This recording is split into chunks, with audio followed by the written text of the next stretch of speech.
What's up, guys? Today we are gonna do something very special. I'm gonna bake a cake. And that's actually a lie, because I really don't know how to bake. Really what we're gonna do is take a cake pan and we're gonna convert it into a budget-friendly LED light that you can use for video productions. But before we start, if you are new to my channel, make sure to hit subscribe and that notification bell so that way you can get more content from me.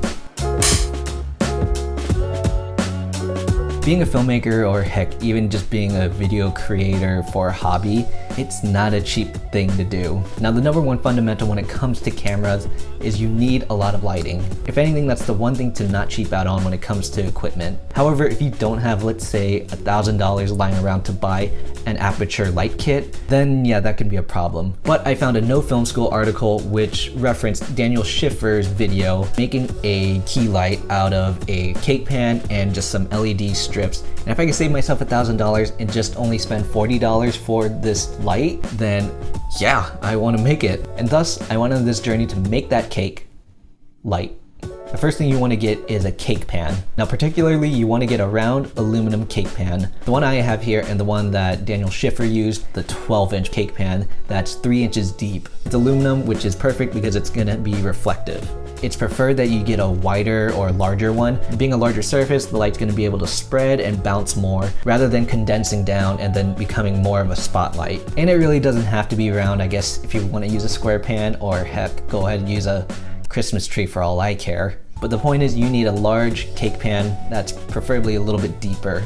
You can get this pan for 15 bucks, but I got mine used and it was not cooked with, so that was the main thing. The next thing you need to get is some LED strips with the tape backing. One thing that's important is to make sure that these LED strips are daylight balanced. A 16-foot roll runs about $10. The other thing you're gonna have to purchase is a 12-volt AC adapter. Now, I had one of these lying around that I purchased a while ago, but I'm sure you can find these adapters lying around your house. Just don't tell your dad you stole it. And this is your power source to your LED light. You can purchase one of these for about 12 to 14 bucks. The next thing you want to purchase is this little clamp. I have these lying around, so they're perfect for rigging, and these are only like 8 bucks or so. However, one thing I discovered is with these small rig clamps, buy this little extension arm along with the double female 1/4-inch thread. This is probably going to rough you about $7 to $15 depending on what brand you get and how new you get it. The final piece you're going to need for this light is some diffusion. You can buy actual diffusion sheets or diffusion paper. I actually ended up using just a couple sheets of paper, and if you really want, parchment paper works just as well. Another option you can do is a white t-shirt. Really, any thin white linen that you're willing to part ways with will work as diffusion.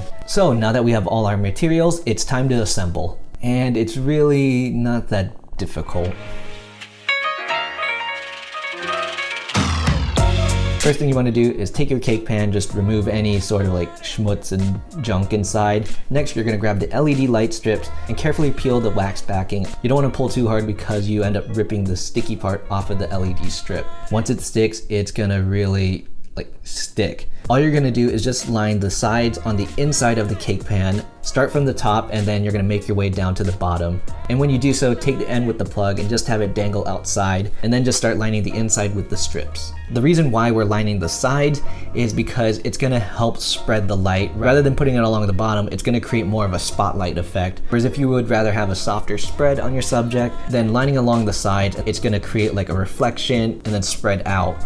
Now, once you line the inside up all the way, you're going to take your clamp and then you're going to just clamp it to the edge of the pan. Now, be careful, you don't want the vices to accidentally crush one of the LEDs, so just angle it properly. Once the grip is on there nice and tight, then you're going to take your diffusion paper and you're just going to line it around and tape it in place or rubber band it. Now, seeing how I only used regular pieces of paper and this being a very wide circumference, I had to tape up 3 sheets. So it's going to create this overlap and thus being an uneven spread. But nonetheless, it'll still work, and boom, you got yourself a $40 cake pan light. All right, now that we are done making that light, I'm putting it to the test right now. It is my key/fill light right here in front of me. Actually, you know what? Here, let me get another camera real quick. All right, so here it is. It's, yeah, not too bad of a light. Looks pretty. Here, let me show you on the back side. Yeah, So I went ahead and added the little arm here. You can get this with the small rig clamps and you can add it to whatever you want, but I added this little arm here just because I wanted it to be a little bit more angled. So one of the only downsides about this light is that it's a plug and play. Basically, once you plug it in, it turns on automatically. Now I'm pretty sure there's some adapters out there so you can just plug it in and it'll make the switch. The other problem is if you have a very short cable on your AC adapter, then you're very limited as to how high you can take the light or how far away you can bring it from the wall. For the most part, it's not too bad. It's nice and soft. It kind of like wraps around pretty nicely. And it's I actually think it compares pretty well to the Aputure lights that I've actually used in work. Okay, in reality, I paid less because I had some of these pieces already, but if you calculate it out, it's roughly 40 to 50 bucks, maybe about like a half hour of your time. Yeah, I think it's a pretty solid deal right there. Now, the other thing I should compare this to is my cardboard softbox. And do I like this or the cardboard softbox more? Well, to be honest, I actually like this more because it has a little bit more brightness and I feel like it just looks a little bit nicer. Now that cardboard softbox was very useful. I actually was using it quite a bit. But as for this cake pan light, I really like it. It's really cheap. Again, I think it's very comparable to the Aputures that I've used. And yeah, I think I'm gonna be using this instead of my actual softboxes. So I wanna thank Daniel Schiffer. I think he had a great idea. All the props to him. So if you guys enjoyed watching me make this cake pan light, make sure to like this video and subscribe, and definitely hit the notification bell so you know when a new video gets uploaded, and just don't hit the dislike button. And if you want to see extra content from me, follow me on Instagram as well. And if you find another DIY project that you think I should try to make, then definitely leave it in the comments or just tell me something that you want to see built. So until next video, see ya.